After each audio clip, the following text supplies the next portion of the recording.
يا شو هوذا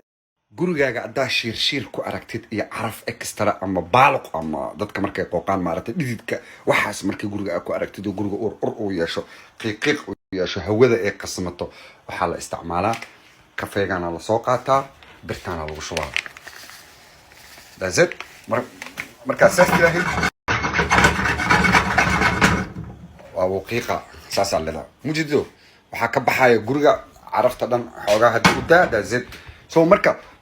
أيديهم وح إسكالي ألكساندرو نين مدو أو from Louisiana سو مركا قفك أيديهيسا والله شيء قاعد استعمل لسان سدح إيريان سوشيال ميديا كان هالقفو يقو أمانة حتى وواي سدح هذا إيريان كان ربعنا أدين كيدين شو بيه إسكا قدر أنا كان another level أنا كان يمحان كان متقانا 8.9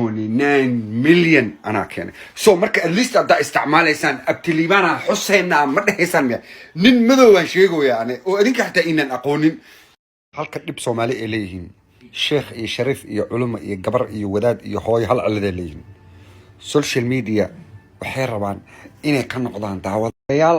waxa meesha ka socdo inay ka jawaabaan rabaan waxa meesha ka socdo inay ka jawaabaan rabaan ummadana muslimiina iskaga dhigayaan ayagana waa daawanayaan commentiyalna waa qorayaan adiga iyo ayagana dad isku dhowdiin maalin walba ku ceenayaan dadka commentiga soo qorayaan ayaga waa dadkana way kuugu xigaan oo hal maalin xitaa social media kama soo hadlayaan adaa hadashidna way xanaaqayaan waxay jecel yihiin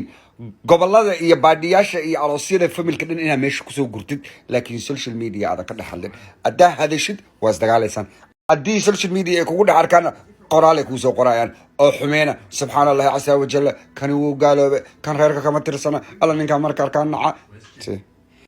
dhibaatooyinka familka uu leeyahay waa dhibaatooyinkaas marka social media intaada soo gelin dulqaadkeeda lahaanaysa naagaha Soomaalida